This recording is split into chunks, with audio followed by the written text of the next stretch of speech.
APTET prepare అవుతున్న వారు psychology important ప్రశ్నలు 2 మినిట్స్లో కొన్ని ఇంపార్టెంట్ ప్రశ్నలు మీకోసం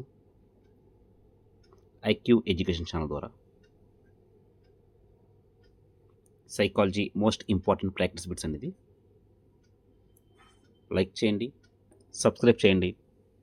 మరిన్ని వీడియోస్ మీకోసం. సైకాలజీ మొదటి బిట్ చూసినట్లయితే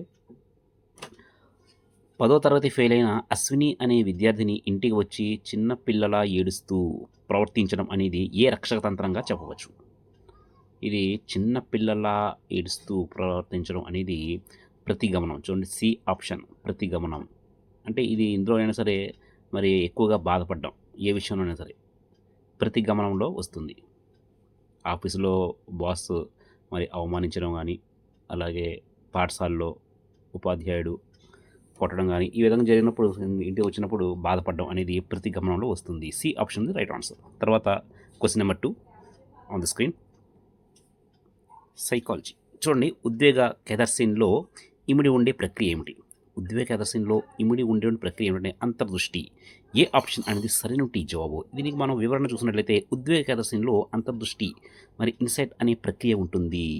సమస్యకు అకస్మాత్తుగా పరిష్కారం కనుగొనడం, అకస్మాత్తుగా ఒక మెరుపులా వచ్చేటువంటి ఆలోచన ఇది అంతర్దృష్టిలో వస్తుంది. కాబట్టి ఉద్వేగ కెదర్సిన్ అనేది ఇమిడి ఉండే ప్రక్రియ అంటే అంతర్దృష్టి. Right. Second question on the screen. Third question.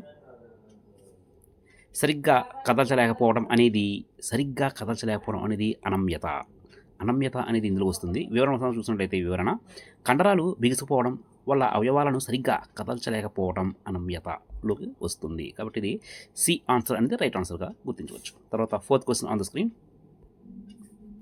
ఒక శిశువు ఏడుస్తున్న వేరొక శిశువు తన వద్ద ఉన్న బొమ్మను ఇవ్వడం ద్వారా ఓదార్చింది. ఓదార్చేందుకు ప్రయత్నించిన శిశువు ప్రవర్తన దేన్ని తెలుపుతుంది?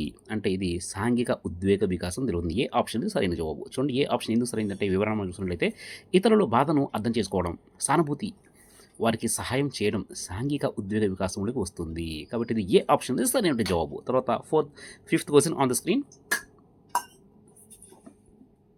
చూడండి, ప్రతిభావంతులకు ఏ విధమైన విద్యా ప్రణాళిక పద్ధతి విసుగు తెప్పిస్తుంది? ఏ విధమైనటువంటి ఒక విద్యా ప్రణాళిక విసుగు తెప్పిస్తుంది అంటే అది ఏకకేంద్ర. చూడండి, ఏకకేంద్ర పద్ధతి. ఏ ఆప్షన్ అనేది సరైన జవాబు. వివరణ చూసినట్లయితే ఏకకేంద్ర పద్ధతి ఇది కాన్స్ట్రక్టివ్ మెథడ్. ఒకే అంశాన్ని ప్రతి సంవత్సరం మళ్ళీ బోధించడం. చూడండి, ఒక అంశాన్ని మళ్ళీ బోధించడం అనేది ఒక ప్రతిభావంతుడి విద్యార్థికి అది విసుగు తెప్పిస్తుంది. కాబట్టి ఆ ఆప్షన్ అనేది మనకి ఏకకేంద్ర పద్ధతిలో వస్తుంది.